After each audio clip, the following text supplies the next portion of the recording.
Coming up on Mountain News this morning, Governor Andy Beshear makes a stop in one eastern Kentucky county to make some big announcements. And a new partnership aims to improve the health and well-being of workers here in the Commonwealth. Dedicated to eastern and southern Kentucky, this is WYMT Mountain News this morning. Good morning. It's Thursday, and I'm Dakota Makris. I almost forgot my name. It's 5 o'clock. Let's take it over to Brandon for a look at our forecast.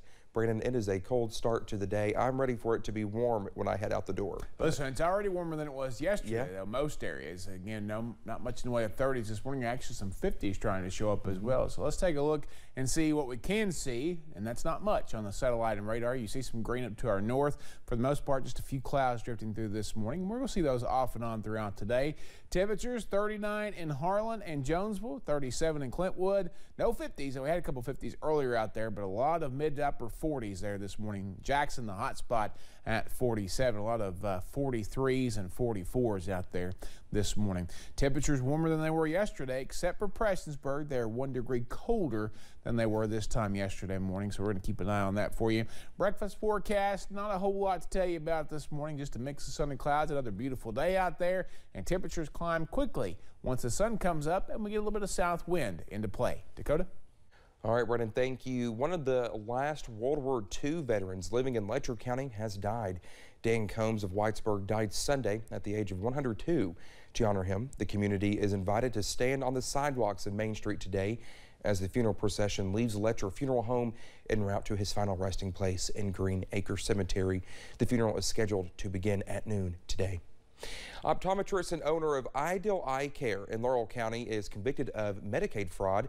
Attorney General Daniel Cameron's office found that Dr. Caroline Hendy billed Medicaid for duplicate frames, lenses, lens coatings, fittings, and repairs. The report claims she fraudulently collected more than $68,000 from Medicaid. In March, the doctor pleaded guilty to 1 count of theft and 1 count of devising or engaging in a scheme to defraud the Kentucky Medical Assistance Program. Her sentence was diverted for 3 years. She was ordered to pay restitution to the Kentucky Medical Assistance Program. The Lexington Herald-Leader reports that the Kentucky Board of Medical Licensure revoked the license of a Pike County doctor. A state panel claims that Crystal K. Compton overprescribed drugs, ignored signs of addiction among patients, and did not provide proper treatment for some health problems. Her attorney said Compton denies any wrongdoing. Before being reinstated, Compton must complete an assessment of her clinical skills and pay more than $29,000. The revocation is effective May 23rd. Governor Andy Beshear made a stop in Pike County yesterday for some big announcements. The governor announced a community development block grant for the city of Pikeville. Well, this grant of more than $700,000 will help assist in economic development by allowing the city to buy and lease an incoming company's equipment and creating several jobs for the region. We also had a $700,000 check for the city of Pikeville for economic development with Appalachian Tank.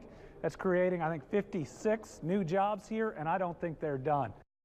Well, the governor also announced a regional licensing office opening in downtown Pikeville by the end of this summer.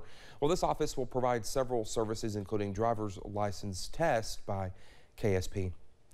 A new partnership of major Kentucky businesses aims to improve the health and well-being of their employees. Appalachian Regional Healthcare and App Harvest will work together on an education and food-centric campaign.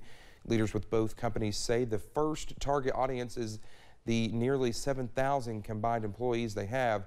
Some of what that partnership will look like is already happening. Jonathan Webb, the App Harvest president, and I actually did a cooking demo to make some healthy smoothies and avocado toast to show our employees how easy it is to have a simple and healthy meal. Leaders with both companies say that their combined workforce represents one of the largest employee populations in the region. The campaigns will go much deeper than just education. 2 Eastern Kentucky health organizations hosted a recovery festival to bring awareness to addiction and to provide resources to those in recovery or needing help out of addiction. We talked with health leaders about the importance of the event. It is what organizers are calling the first annual Recovery Festival in partnership with Mountain Comprehensive Care Center and Primary Care Centers of Eastern Kentucky. How you doing?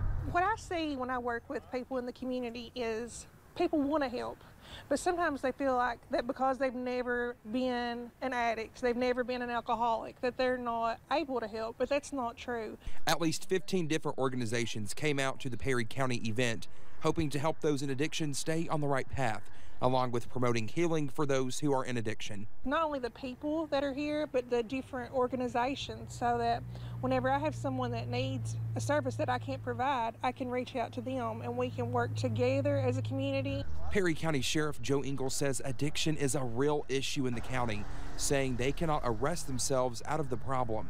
It's hit us way harder than COVID ever did here in Perry County and Hazard. We're kind of the epicenter of this thing. Saying events like these are crucial. You get those people that's addicted, you get them rehabilitation and get them better. They're not going to be committing crimes anymore.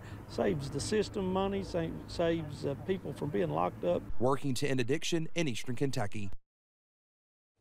Now, a representative with Primary Care Centers of Eastern Kentucky tells us they are working on a residential treatment center for women and men in Big Creek. They are expecting the women's facility to open in July. Yesterday in Berea, EMS members were brushing up on their CPR skills and learning some new techniques. The training was provided through the Resuscitation Academy based out of Seattle. Instructors call it high-performance CPR. They say it takes a basic understanding of CPR techniques and takes them to the next level. Really by creating a network of lighthouses and of members of the network who can reach out to people in their own communities, they are able to improve survival wherever. And first responders say it's especially important here in Kentucky, where survival rates are below average. National Drug Take Back Day is just 3 days away. It's a day for communities to safely dispose of expired, unused, and unwanted prescription drugs. You can drop off those medications at many local police stations or sheriff's offices. We have a list of them on our website. Not only do they accept medications, they also take vape pens and e-cigarettes, liquids, syringes, and illegal drugs are not accepted. Well, thank you so much for getting your Thursday morning started with us. And when we come back here on Mountain News this morning, leaders in the world of weather decide to retire a name from used for tropical cyclones. We'll tell you what that name is in just a few minutes.